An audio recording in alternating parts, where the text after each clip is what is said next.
How does one in a position of weakness negotiate? With power? With threats? I mean, if you were holding all the cards, I understand it. But if you weren't holding all the cards, they don't. Welcome back to the Rent Network, ladies and gentlemen. My name is David Solomon. He is Stuart Brisgal. Join us today as once again we dive into a raw, unfiltered issues spanning about the news, pop culture, politics, and so much more.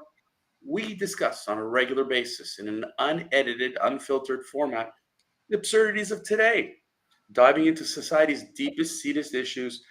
We're here to keep it real because we talk about the topics that you're not going to hear from your regular friends at the media. So here we go, another edition of the Rant Network. So, folks, I got to tell you, when I watch, whether it's Fox News, CNN, God help me, MSNBC, BBC, CBC, a lot of these networks, both sides, right and left, the one commonality is that majority of the time, we blame Israel for everything that went wrong.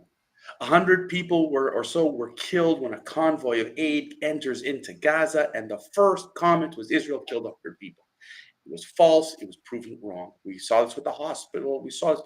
The media's inkling is to blame Israel for all that went wrong.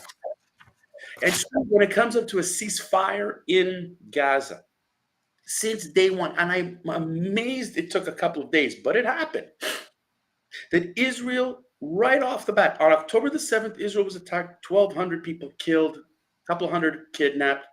We know the stories. The UN releases its report about raping women. That will leave for another rant for another day. But the funny thing is that they were calling for a ceasefire on October the 8th. The protesters started October 8th. Israel hadn't fired a shot. Here we are today, 150 days into this, 5 months into this horrific scenario. And Israel is being threatened by the world community to have a ceasefire on any conditions. But Stuart, you know what those conditions are that Hamas wants. And if you were right now Israel, would you say yes? Stuart, what are some of those conditions? You know, it comes down as a 13-point demand. The first demand is the cessation, and I'll get into that definition later, of hostilities a week in advance before the start of any deal. So, I mean, David, let's understand what that means. That means let's stop now, right? That's what it says.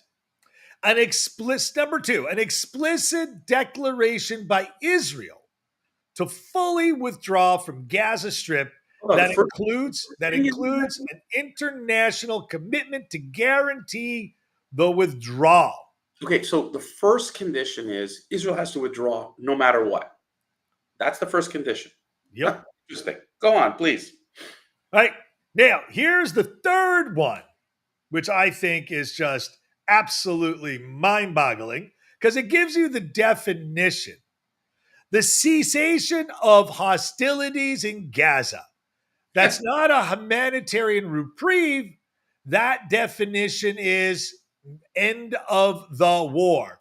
So Israel's got to announce it's giving up. Mm-hmm. Number 4 on this hit list, freedom. Okay, so the Hamas is asking for freedom to move in the strip that will allow the displaced to return to their homes throughout the strip without any conditions or restrictions. Now, sounds nice.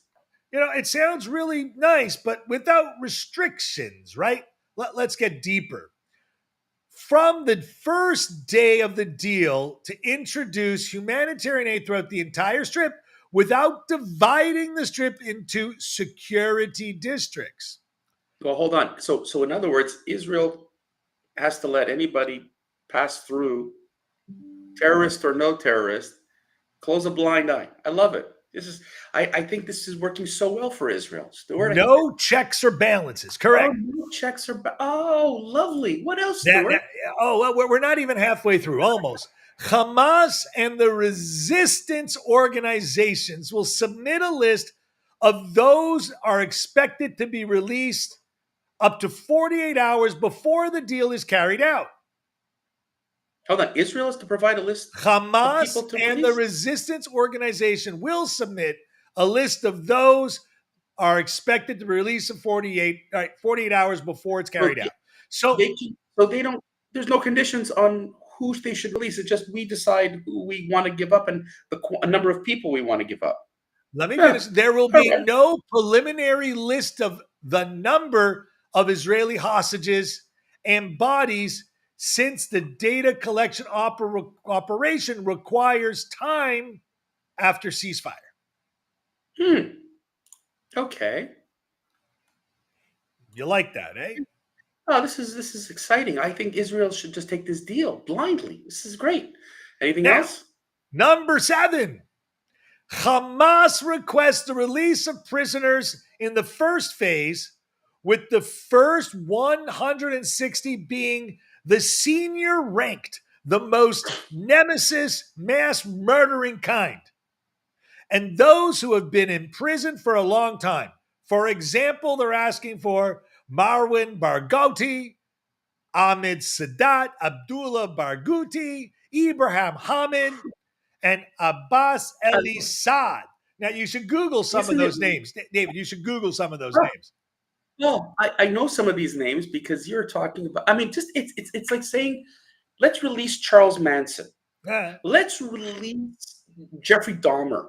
I mean, this is basically what Hamas is asking for, and I think Israel should do it blindly. I think it's lovely. Stuart, we're halfway through our rant, halfway through the list. What else we got? Number 8, the rest of the terrorists who will be released will be in accordance to their seniority and the number of years they've spent imprisoned in Israel and the size of the sentence imposed on them in a verdict, regardless of the place of residency or nationality, meaning whether they're from Gaza, West Bank, Israel, or anywhere. Let's go on to number 9. The same applies to terrorists imprisoned in Israel, regardless of punishment they received or the place of their residence. So let's let go all the terrorists from all over the world. Let's go. Number 10. The same applies to the sick terrorists regarding their punishment and their identity. So, I'm glad they put in they want some sick terrorists released. Then they come in at number 11. The same goes for terrorists that are older than the age of 60. Okay, now they're starting to see some compassion from these guys, David. Let's get to number 12.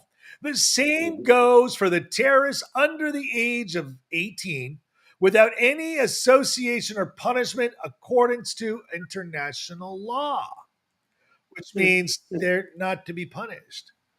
Oh, And, wow. and then hang on. Number 13. After the completion of the first part, the second phase will begin, which includes a ceasefire and Israel's withdrawal from the strip and openings of all of the crossings for entry and aid to rebuild the strip without Israel's control of the strip. Now, hang on. The last is a kicker. Here's the ultimatum. Without meeting these conditions, there will be no transition to any other phase that include the return of bodies of the dead. So here's what you've listed, and I think this is fascinating to see the world and it's biased, and why I brought up the UN women's the whole thing about the UN and the women, the rape, whatever, is they had a press conference, and the United Nations admitted finally that there was rape, that there was.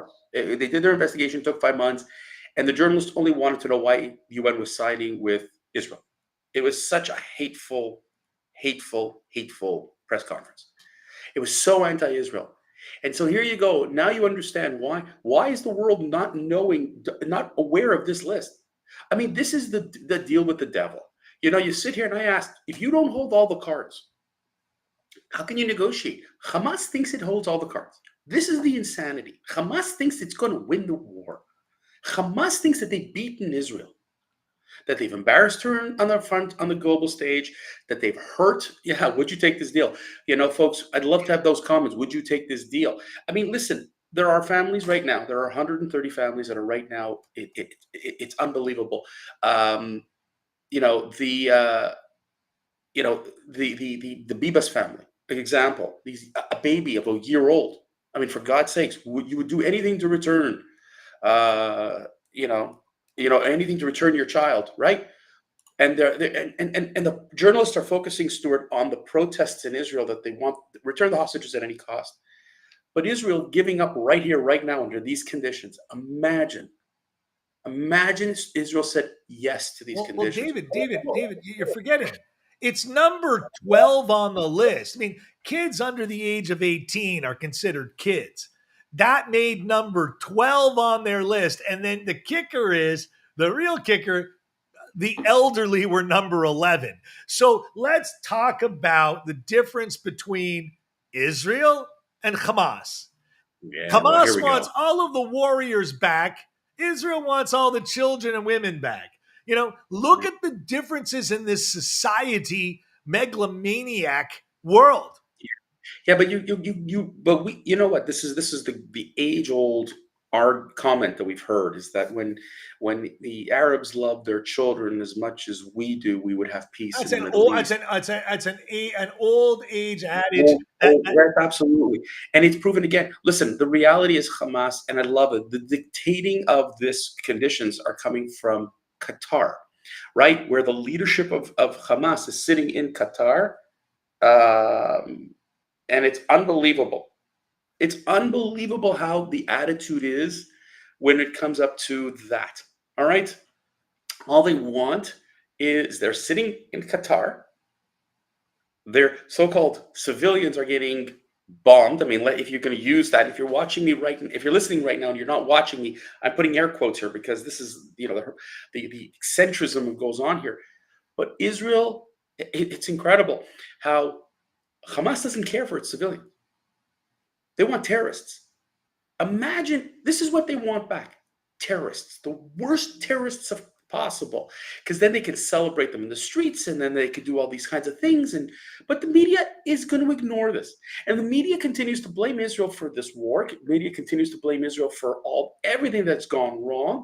And here's another example: this will be rejected by Israel flat, because you notice one thing, Stuart. They won't do anything until this is met. So the 134 hostages that are still there, what about the reparation payments to the families that were violated? What about the villages that were destroyed? Who's going to pay for that?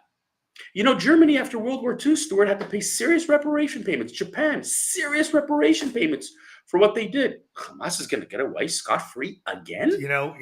David, this is the beauty. It's bizarre. That's just it, David.